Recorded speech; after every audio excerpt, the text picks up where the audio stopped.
Good morning. Today at Coffee Talk, we're going to talk about something a little deep, and it's really the concept of your life path. And once we take care of the technical things of starting our watch party, I'll get right back to that. So if you're watching me live on Facebook or not, please make sure that your friends can see this morning's video. And one of the best ways to do that is to share it, but also to do a watch party because it shows them that you're watching it. And that helps this video reach more people and more people get in touch with these weekly conversations. You can also say good morning or comments and tell me what you think. If you do it directly in my post, I'll be able to answer you right away. If you do it on someone's watch party, I'll get back to you as soon as I can, okay? If it's something more personal or private, you're welcome to call me, text me, email me. My information's all out there, so I'm sure you'll find me. So, watch party, where is it? Let's see, find myself. On the little start button next to the popcorn one, and then turn it way down so you don't hear me twice because that's confusing and annoying. A few things are this morning actually, but we'll get to that. So a lot of things have come up this week for me, and they keep repeating the message to me that we're not all sure about this whole thing called our life path and our plan. And that we might be going too slow, or we might not be on someone else's timeline with it. We're not doing it fast enough. We're going too fast. Can we miss it? Whatever it is. And skip to 30 minutes from now at the end, the answer is no. You're not going too fast. You're not going too slow. You can't miss it. You'll figure it out. Okay, that's how this video ends. Or something that means the same thing. I'll probably paraphrase it differently at the end. But in any case, so a few things that I want to address publicly. So earlier this week, my new friend Jen did a video the awareness and doing push-ups, and her conversation about doing 25 push-ups so paralleled my journey with PTSD in the sense that it can be a struggle to begin with. If you do 25 days of 25 push-ups, unless you're already comfortable doing them, that challenge. You might do 5, you might do 10, you might do 10 now and 15 later, and that's okay.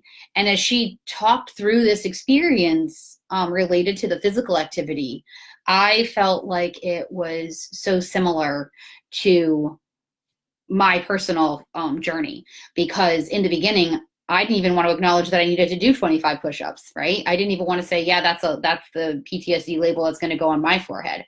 And then I realized I needed to do conversation going there. So you need to realize you need to do it, you need to deal with it, you have it, and then you start working on it. And sometimes it's 5 at a time or 10 at a time. When it comes to PTSD, you very rarely jump in head first and day one fix it all, fix all the triggers, fix all the reactions, acknowledge where it all comes from and understand it completely. And I say very rarely being polite because I've never met anybody who did do it all in one day or all by themselves. So this brought up for me that idea, like, do we have to jump in one day and do all the work? Or do we get to go in today and do 5 and tomorrow do 5 more and then take 3 days off and do another 10? Because that's how life works, okay? In a perfect world, we'd all jump in for any challenge and do 25. Done. And that's how we're kind of programmed to think about everything. Like, I'm going to build a house, so we're going to get the architect, we're going to call the contractor, we're going to get the wood delivered, and this thing is done. If you've ever built or remodeled, it doesn't work that way, does it? No. Very, very rarely does it all just flow real smooth on the exact timeline, and the electrician shows up on, day 5 instead of day 4 or day 10. So, and I'm not picking on electricians if you're watching, but you get my point. Like, there's a lot of moving parts. It's the same way when you start a new routine of 25 push-ups a day. It's the same way when you're healing from something that has impacted you. It's the same way when you set any new goal. So in this space of not being triggered, not being reactive, not being hypervigilant, not having bad dreams, all those things that were my personal journey with it. Now you might have something else that you're working towards. So another great one that felt a whole lot better to work on most of the time was this business. As of June 13th, the House of Compassionate Gratitude has been in existence for 4 years. I'm so excited. But it was a process. There were starts and stops. There were 3 different logos. One was the Vistaprint one because I just needed business cards. Another one I designed myself and it had most of the elements that I wanted. And now the third one that you'll find on our business page was designed by a professional. Okay, so it was 3 different logos in 4 years. I learned something. Hire the professional, day 1. Okay, that's what it is. Thanks, Lorelei. It's wonderful. And I might even get it somehow tattooed on my body at some point. So, without the words for me. Anyhow, it's all a process, okay? Like parenting, right? Parenting's another good example, how you start out thinking you're gonna do it this way, and then these things come up, and then you have to change it. Breastfeeding, that's a big one. If you're a woman in today's world, there's a lot of pressure to do it. And there's a lot of reasons why it might not work for your family. And that's okay, that's your journey. It doesn't mean you failed. It doesn't mean you did not accomplish feeding your child and giving them proper nutrition, just means you did it differently. So my whole point, and it might seem convoluted at the moment, is we all have our individual path.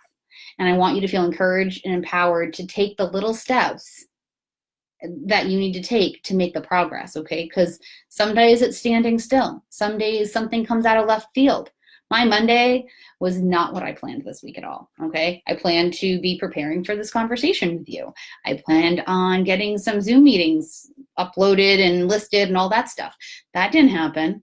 It was hijacked by a technicality and some paperwork that I had to do for something unrelated to my business at all. And it took all day. Some places aren't open. Some phone lines are really jammed up right now. So it took time. But that's what Monday was. But by the end of the day, I felt like I had accomplished something. It just wasn't what I planned. It does not mean that I made a mistake. It doesn't mean that I didn't plan Monday right. It just means that something came up and I got to do that instead of something else, whatever it was I had thought I was planning. And that's how life often is. And one of the big reasons I'm bringing it up today is I've had a few people in the last couple weeks especially talk about the coronavirus, the national shutdown, the economy, the starts and stops with people's employment and work and purpose and all those things that have been going on since March. Speaking from my belief, and you're welcome to not agree with me, but from my belief system, it's not a mistake, okay? It's not an error that we have this time, that we've had these things that don't always feel good. Life purpose and life path don't always feel good, but it gets you to the right place, okay? So I talked about this a few weeks ago about pausing and learning, and we didn't have the time yet, right? We were still in the midst of it. And most of us could agree that the country, at least, even if we aren't personally moving out of it, our country appears to be attempting to move out of it. So when we start to move out of something that's held us up, that's when it's a really good time to take a moment and look at why. So I'm talking about looking at why this is here. I don't believe it's a mistake. I don't believe that it was an error. Yeah, there were mistakes made in it, maybe. We could identify some, all based on our own personal perspective. We could say, we should have been doing this sooner, we should have done that sooner, that wasn't necessary, this was, that one, like, we could do that all day long, but it's not gonna get us anywhere at the moment because we can't go back in time. That's something we can't do with time. We can't go back, okay? We can only go forward. So take those things and move forward. Accept that this was on your timeline. You agreed to be alive through this situation and it had purpose for you. Even if the purpose was, I don't know, having a few more family dinners, like actually sitting at a table and eating a dinner. Maybe that was the entire purpose for you and your family. Maybe it'll have a bigger impact than you could ever imagine going forward. But there's purpose to it. So just because it wasn't good and it didn't feel great and it made us uncomfortable or sick or scared or any of those things, have a purpose. It doesn't mean that we were segued. And this is a big one that affected a lot of people. but it can be a little one or a personal one that feels very big or is very big in your own world. So, yeah, we have to really just take a pause to address that, okay? Because it's really easy to feel like you're off kilter. It's really easy to feel like your life path and purpose are over here and you're standing over here, and how are you going to get here? That's not how it works, okay? You're always on your path. You're always moving towards your life mission and your purpose. And that brings me to another thing. The idea, I get this call all the time, not just recently, but all the time. Whether it's through coaching or intuitive work, what's my purpose? What's my mission? What am I here for? You can still call and we can talk about your individual ones, but I'm going to give you a free answer. And that is, you have a lot of them. Okay, we can look at great people throughout history that make it into the history books, and there's documentaries and so on, and it's usually highlighting one big purpose. That's nice. They had one purpose that made it into the history books, documentary, you know, the BBC special, something, right? That's nice. But to their family and their friends and everything that led up to that big achievement had purpose too. We don't all need to have a book of our life story to have purpose. We don't need to be on the nightly news to have purpose. This is a big misconception in life, that we have one big, gigantic purpose, and it takes fame and recognition and acknowledgement to achieve it. And that's not the case. It's not true. You have lots of purposes. You have a purpose to every member of your biological family. Even if you don't like them or they don't like you, you still have a purpose. Okay? Sorry, I'm not sorry, actually. That's just true. You have a purpose for every job you've ever had. Even if it was a job you couldn't stand or you got fired from, it had a purpose. Okay? Every book you've read, the conversations you have, all of it, there's purpose. If you got rear-ended or you hit someone else, there's purpose to all of it. So most of the time when we're talking about a life purpose, we're saying, what are the big things I did to impact someone else and to make my legacy matter? Okay? So I reference my own family and own experiences a lot, both in my coaching and these, because I can, and I think it's relevant. So, and it's also not violating other people's privacy. So my Nana, I talk about a lot, and I don't think she minds. So some people would say, you know, there's not some big book written about Stephanie of these life-changing accomplishments that she made for the world. But you know what? She had life-changing impact on me. She's one of the first people, and it's kind of a funny thing. She's one of the first people who didn't pick on me for being short, because she was short, and she would tell me that good things come in small packages. Little itty bitty running as I am now, not even quite 5 feet tall. I was the same way as a child, itty bitty compared to everybody else, and commonly teased. So, you know, short stuff, I heard it all. Can't reach the top shelf. You know, if you have it, you've probably heard it at this point. But she didn't. She made it fun. She made it sweet. She made it special. So that's a life-changing view, because I could have gone around feeling bullied and victimized, but instead I said, no, good things come in small packages. It made a huge impact on me, just those little words. Okay? So there was one time, if you're watching from Rutland, Vermont, you'll know who Bill is. And so I went to see him one day. I was going somewhere, and it was going to be kind of a mixed crowd, and I was feeling a little overwhelmed. And sometimes when we're in that, or maybe even certain people in groups, we might feel a little bit like they take a lot of energy. And I was having that experience, and I told him that and said, I need one of your little crystals or magic something so I can get through this and have a good time and not act crazy. So he's picking through his stones, and he stops and he goes, wait, what are you doing? And I repeated it again, and I'll be honest, to me, I just said what I need. Anyways, I repeated it. Blue stone, and to this day I have no idea what the stone was. I don't remember, and I've since passed it on. But he said, he put it in my hand, and he said to me, you are the big beautiful sun, and nobody messes with the sun. You give energy and light to everyone. Nobody sucks off the sun. And he closed my hand around it, And some of those words I used were nice, and he cursed a little bit. Anyway, the point is, it made a huge impact on me. I saw him on the street a couple years later, and I said, I have to tell you how much of an impact this made on me. It totally changed not just my experience for that one gathering, but like forever. I use this all the time. If I don't feel strong in a situation, I use it with other people. I've passed it on. I'm passing it on today. And he looked at me, he goes, I say smart things sometimes. I don't remember that. He didn't remember saying it to me. I was just a random customer in his store that day. And the beauty is he had a huge life-changing impact. You might have even heard me say it before. I use it a lot. So his words of encouragement impacted potentially the rest of my life. Not potentially. They absolutely impacted the rest of my life. And he doesn't even remember saying them. So your impact and your purpose doesn't have to result in a 500-page novel and a CBS special. It can be saying the right words at the right time to someone. Okay? It's that simple. Your purpose is every engagement you have. If you look at it that way, you're going to have a lot more thought in your engagements. You're going to be a lot more mindful of the now. You're going to be a lot more mindful of your personal energy and how you engage things too, because you want to have good impacts. That's how we are. We don't want to have negative impacts, not on purpose. I hope if you're watching this, you're not setting out every day to have negative impacts. If you are, please call me. If you're open to change. If you're not open to change, I'm going to pray for you, because that's the problem. So in any case, I want to really encourage you to look at each day, each moment, each cup of coffee, each meal you serve, every time you greet a cashier or a Walmart door greeter, every one of them. You greet your family.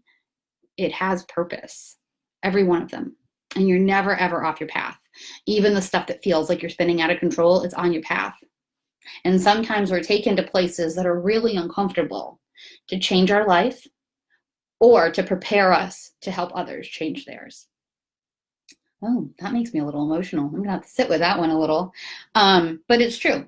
So let's see. Did I hit all my notes, my talking points? Okay, I talked about Jennifer. Thank you. I will get to my push-ups. This week has been something, but I'm getting to them because they're important.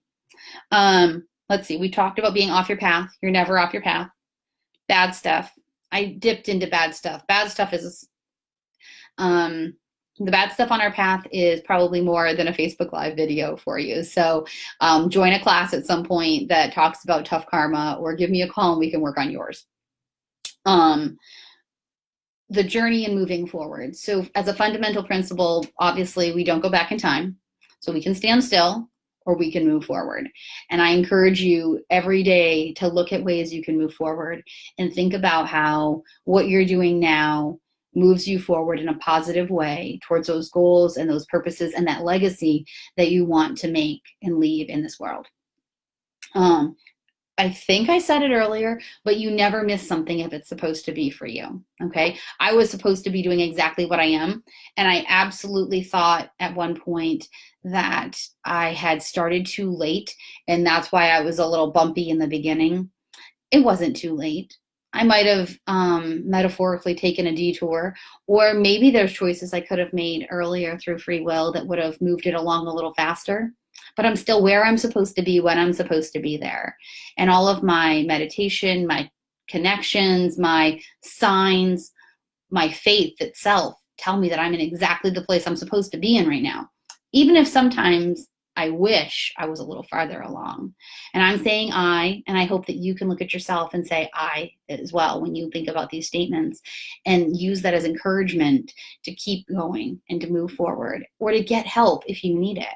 I started out by saying getting the right help. Sometimes you need help when you're feeling stuck. I really hate that word, but sometimes it feels like that. It feels like you're not going anywhere, like you're spinning wheels. And that's when you reach out for help, whether it's medical or psychological professional help. And sometimes we need that. Whether it's coaching from someone like myself through the transition with spiritual purpose. Sometimes we need a health coach or a doctor or something like that, again, to help us address issues to move forward. But getting that help is part of moving forward. Let's see.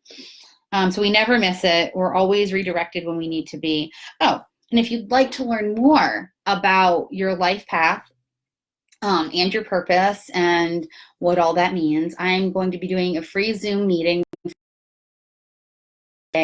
as part of the Living and Dying event. It was originally going to be in West Virginia in person, and we've moved it all online. And it's really going to be there's a lot of speakers and presenters and healers and coaches that are providing many different free services all about the conversations of life and of death. And I really adore how they've brought those two things together, because it's a complete journey. It's a journey as one, not as separate pieces. So I'm super excited to be presenting about our life path and our purpose. And because it's on Zoom meeting, it'll be an open format for you to ask personal questions or get clarification if you need it. And again, it's for free. So please check that out. I'll put the link in the description here, or in the comments here, that is. And on Saturday, I'll be talking about living a positive, happy life. It's part of our new book, Being Happy, that'll be coming out in a few months. I know I've been saying it forever, but frankly, pandemic dragged my feet. No book launch scheduled yet. It's all kind of there. It'll happen. But anyways, I'll be talking about it, information about how to have that positive, happy mindset and how it can change your life. Okay. So that's what I meant to cover this morning. And I'm going to take a quick second to look and see who is with us and if there's any questions. So let's see. Good morning, Charlie. Thank you for joining.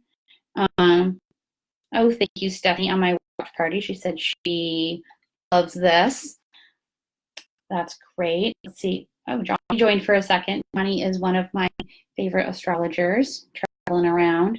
Kendra, Angie, thank you for joining. Larry Jennings, I don't think we've met in person, but I really like some of the stuff you put on Facebook, so thank you for stopping in. Wonderful. Miss Bingham, I'm not sure everyone's first name. I'm so sorry, but we're going to have to meet so you can teach me how to say that. I have the same problem with mine, but I want to say good morning to everyone. Let's see, Jennifer, of course, you were part of the inspiration, so thank you for joining too. Let's see. And Nancy, you joined also. Thank you. You hear me talk about this stuff all the time, I'm sure. You must be getting bored. Anyways, thank you everybody who joined. Please share this with your friends if you think it helps. Give me a call and reach out if there's more you want to know about it, if you have questions or comments, or frankly, if there's something that you don't understand or you disagree with, I'm happy to have a conversation about it, because I feel I learn best by understanding other people's point of view. Doesn't always change my mind, doesn't always change yours, but it certainly is good for conversation and growth. So have a great morning. Thanks for joining. And also thanks for uplifting my morning, because this has been the most fun I've had outside of paperwork so far today. Have a good one.